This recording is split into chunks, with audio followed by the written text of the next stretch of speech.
Welcome to part 2 of 2 videos about annotation and its loveliness. So part 1 we looked at how many boxes annotation ticks and also a few logistics. And for this second part we're going to look at the process and what you can get students to find and learn during the annotation process. So let's get into it.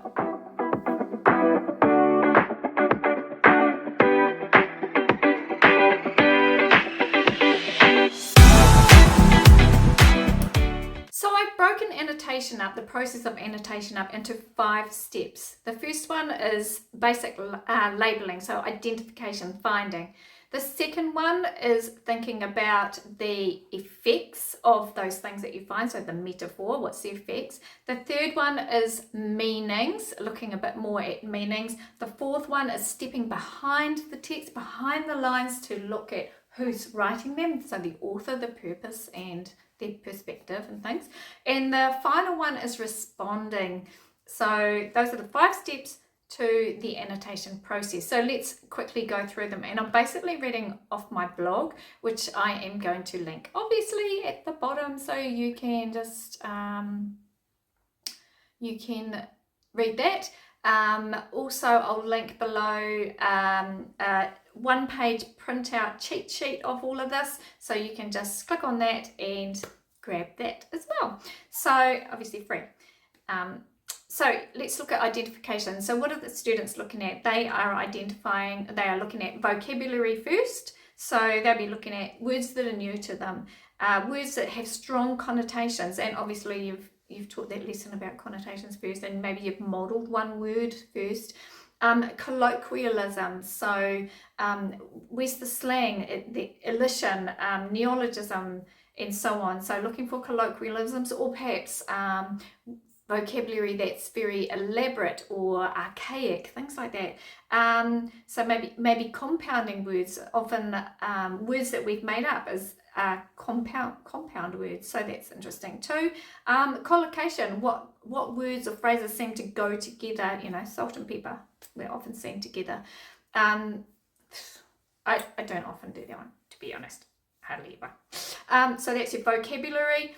Language devices, obviously, your figurative language, your sound devices, and anything else like a pun, a cliche, euphemism and things. So students can be looking for those. Obviously, you can give them a list of, see if you can find these or something, so to scaffold them through. So these things are in the text, see if you can find them.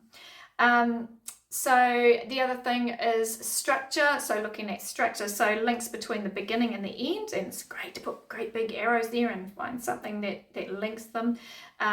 Turning points, that the big contrast, I think this, but now I think that. So especially with poems, you often find the first half is, look at all the pretty flowers, and then the second half is, but they give me hay fever.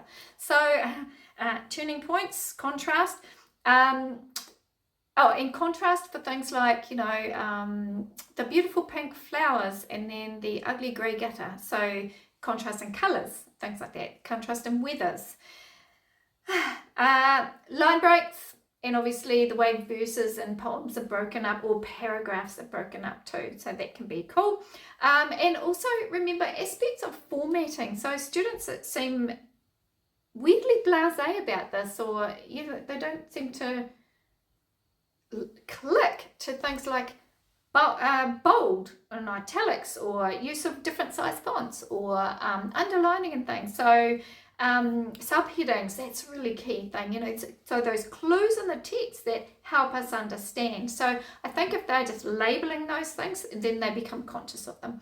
The effects of techniques, the thing to watch is that students then tend to put a definition instead of thinking about the effects. So a metaphor, so they've circled a metaphor, rightio, labelled it metaphor, and then, okay, now what's the effect of that metaphor? And what do they write? A metaphor compares 2 things. What's the effect? What do you imagine? And it's about it's always about what they imagine. So anyway, just discourage that big time. meanings, so their ideas, and I suggest you do this in this order, right? So when it comes to meaning, look at the literal ideas, do a summary, find gut reactions, deeper meanings, and then overall main idea. Now, some of those are just you can say, just write a quick note at the bottom of the page, because then it doesn't feel like they're having to write something big, because it's just a quick note at the bottom of your page, because this is our scribbly page. So it's a lot less intimidating than write a paragraph about the main idea. You know, it's all psychological. So the literal meanings, so that's that reading on the lines. A summary is just like 3 bullet points about the key things that went on here, or something like that, and they can even be 1 or 2 words. So it's just, that's summarizing as a key skill. Gut reactions, students need to feel confident that their gut reactions are valid reactions when they are reading. They're all about, so often students will, you know, do some writing about a text, and you say, what are you trying to say here? And they'll just say, oh, I just wanted to say that it was really confusing, that da-da-da-da-da, because in my experience, it's like, why didn't you say that? And they're trying to sound all posh, and they get mixed up, and their ideas don't come out in a lovely, concise way. So that's what I was saying in part 1 of the video. It's okay to write yuck, gross, oh, so romantic in your annotations. Like, be yourself. Deeper meaning, so what does this suggest about the person, the place, the situation there? And so that's a good way to look at, say, verses or shorter excerpts. So okay, well, so what is suggesting then? All right, so just about that little bit, and then the main idea is, okay, well, the whole thing. So now that we know all these little bits, and we've looked at literal meanings, and we've looked at some deeper meanings, we've got our gut reaction. What's the overall idea here?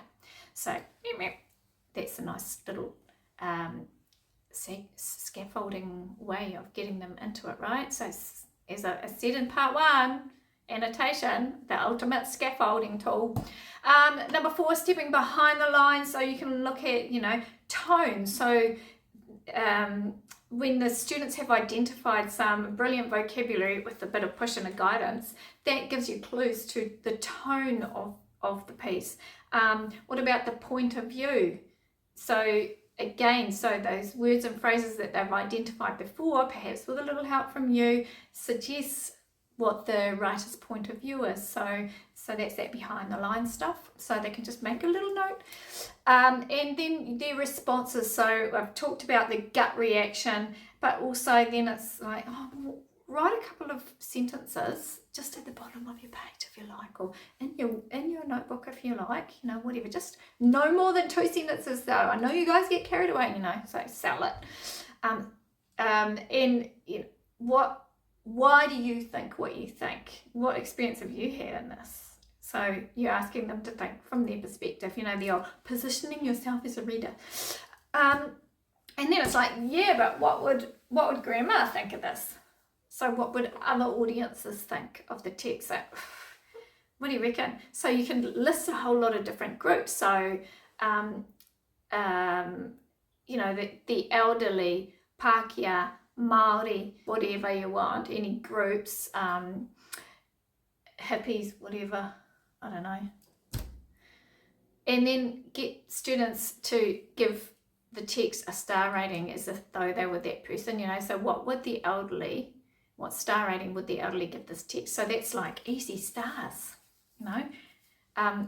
So anything easy that's visual, that's notey, that's short, that's quick. So it's all about quick. And then it's, well, you can get them to say, well, what if, they can ask their own questions. What if this wasn't about a kauri tree and it was instead about a little puti flower? What about that? What, you know, that's a probably dumb example, but you know what I mean? Or what if they didn't climb the tree? What if it was somebody else? So things like that. So what? The so what question, I love that. Well, so what? Oh, well, you know, so you're asking, why is this important? Why is this significant? So that so what question is really important. And why? Why do you think this has been written?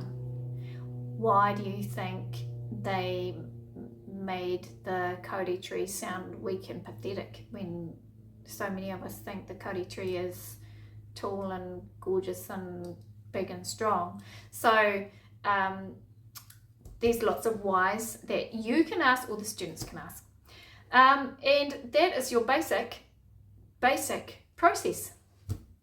Don't forget, freebie link down below outlining all of that. You can print it off and just use it as a guide when you're planning, or just look at the blog. Happy days. Enjoy using this amazing tool.